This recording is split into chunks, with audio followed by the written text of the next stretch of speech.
Assalamualaikum Sobat Football United. Dari 3 pertandingan sejauh ini bersama dengan Michael Carrick, Manchester United mendatangkan atau mendapatkan ya 3 kemenangan beruntun. Dan ini membuat banyak optimisme. Walaupun demikian menurut gua ada beberapa catatan masih ya yang menunjukkan misalnya apakah Manchester United ini bisa dengan konsisten mendapatkan kemenangan demi kemenangan. Ada bahkan yang sudah mulai berbicara apakah Manchester United memiliki peluang juara. Gue juga sudah pernah bahas di video sebelumnya. Apakah Manchester United akan lebih lebar peluangnya untuk bisa mendapatkan tiket ke Eropa, bahkan tiket Liga Champions. Menurut gue di pekan 24 ini yang sudah selesai ya, kalau melihat misalnya performa dari Manchester United, ya Manchester United meraih 3 kemenangan. 3 kemenangan bahkan secara beruntun. Hal yang menurut gue juga menarik.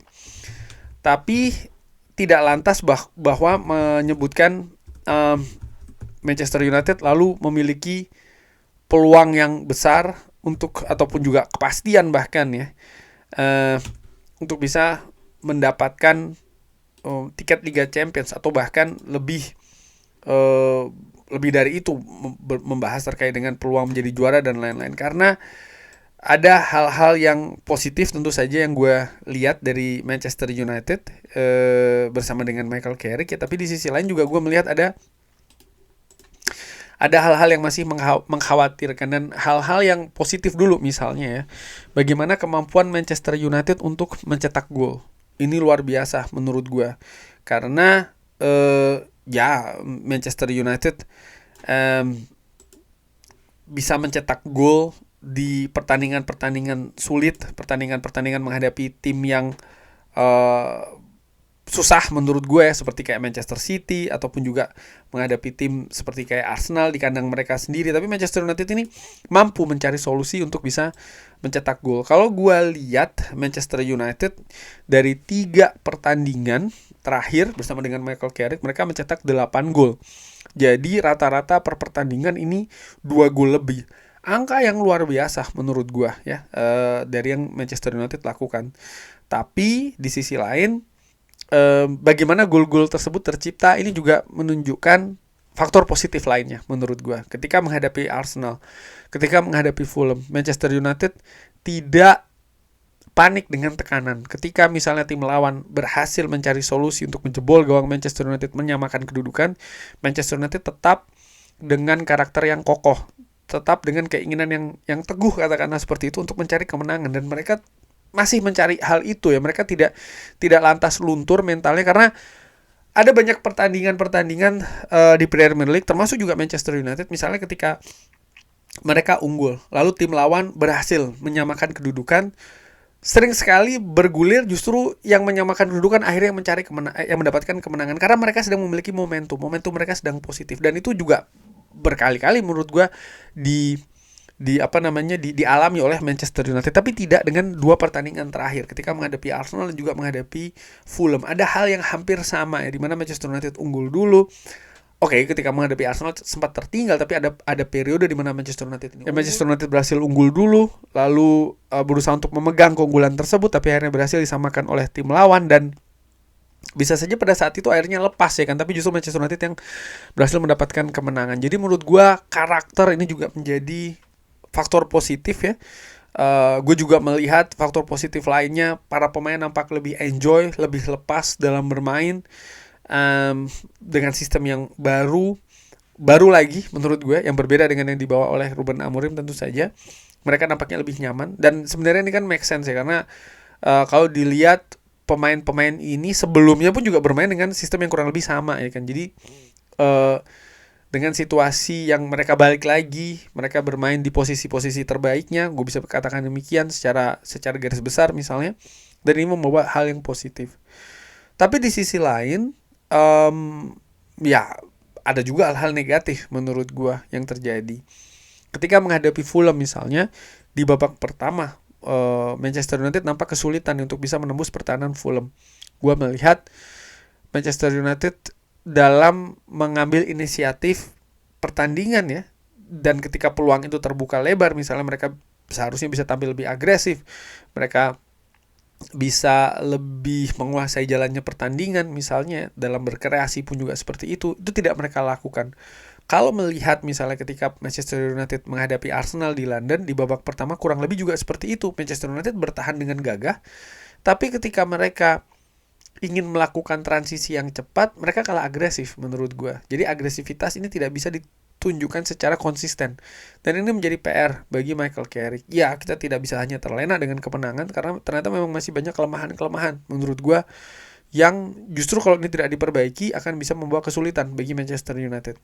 Dari babak pertama menghadapi Fulham dan juga menghadapi Arsenal, Manchester United kesulitan menghadapi tim dengan transisi yang baik. Manchester United ketika ingin melakukan counter attack, ketika tim itu ternyata juga lebih siap dalam mengatasi counter attack itu dengan transisi yang lebih cepat, mereka lalu kesulitan. Sering sekali seperti itu.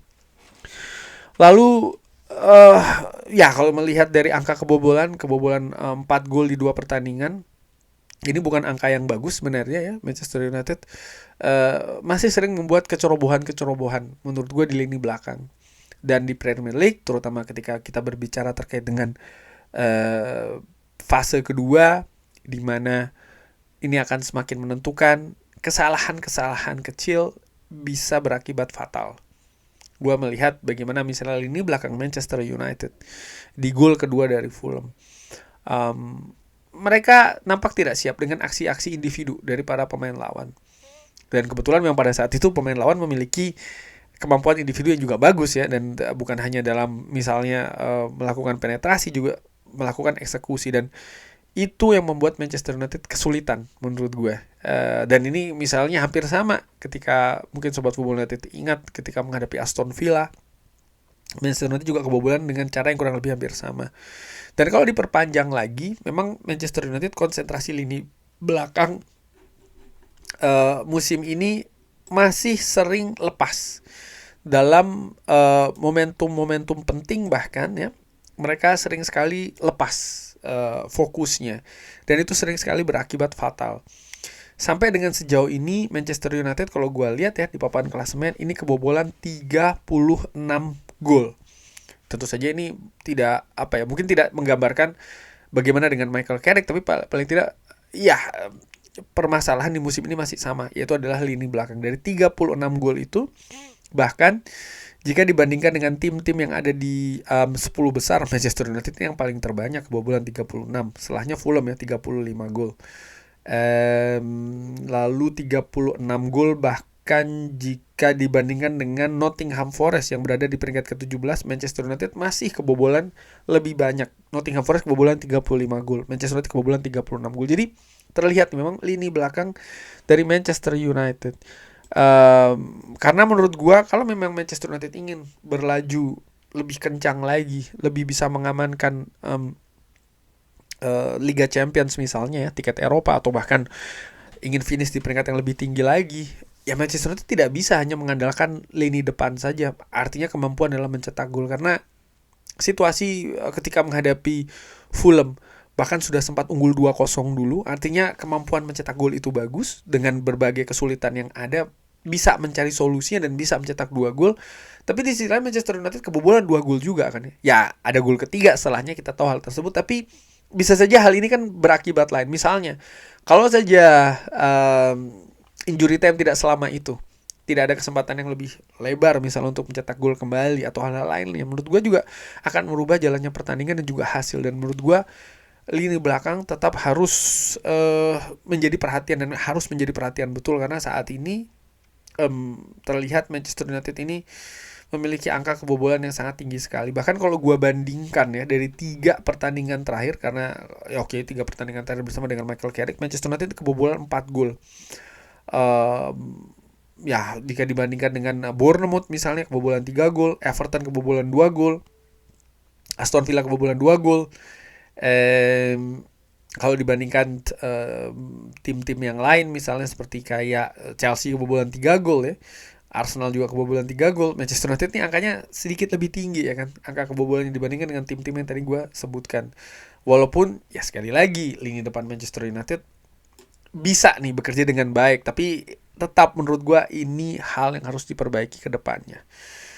Optimis saat ini kalau dikatakan apakah optimis atau tidak Manchester United bisa finish di zona Eropa, saat ini selimut positif ini sangat tebal sekali di Manchester United karena hasil. Sekali lagi karena hasil.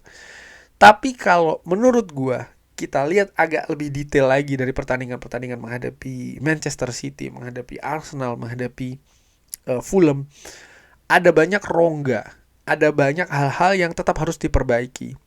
Dan kalau hal itu tidak diperbaiki, ya gue khawatir ini justru yang bisa memupuskan mimpi Manchester United ke Eropa selanjutnya. Walaupun gue tetap optimis Michael Carrick berserta dengan tim kepelatihannya juga tahu hal-hal ini, dan mereka pun juga bekerja terus ya untuk bisa memperbaiki kekurangan-kekurangan ini sehingga Manchester United bisa mendapatkan target yang ingin mereka dapatkan di akhir musim nanti. Kurang lebih seperti itu. Bagaimana menurut Sobat Football United? Seperti biasa, drop di kolom komen. Terima kasih sudah menyaksikan. Jangan lupa like, sholat, dan juga subscribe. Wassalamualaikum warahmatullahi wabarakatuh. Thank you.